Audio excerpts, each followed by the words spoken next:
Құран оқи алмайтын адамдарға айтып қояйықшы лайфхактар. Альхамдулилля деп 100 рет айт деді.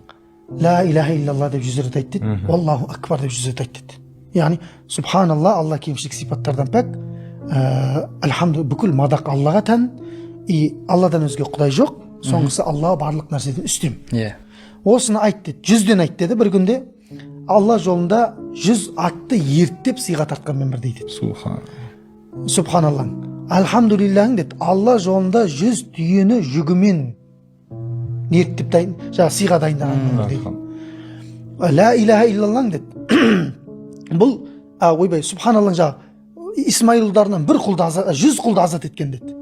Анау жаңағы 100 ат деді, мынау 100 түйе деді. Соңында Аллаху акбарың не деді? Ойбай көк пен жердің ортасын толтырады деді. Сондай бір хадистер. Енді аралар ауысқан болуы мүмкін, бірақ осы 4 нәрсе беріледі. Көк пен жердің ортасы деген сөз бағанағы алдындағы үшеуі ойнамай қалады да. 100 түйең не, 100 атың не, 100 құлды азат ету деген не ол? Көк пен жердің ортасындағы деген нәрсе бүкіл дүние Алла жолында берілгендей болды. Зікірлер Құран оқи алмайтын адамдар. Біз анау Құран оқымай қойса болады екен ғой деп зікір айтып жүре беретіндер болады да. Келесі Рамазанда да, одан кейінгі Рамазандар мен айтып жатырмын да. Уақыты болмай, үлгермей қалдым дегендерге бір сүйінші хабар да ол енді. Аба сияқты кісілерге ғой енді. Жап-жас болып, андай бір Құран оқи алмаймын деген үлкен сылтау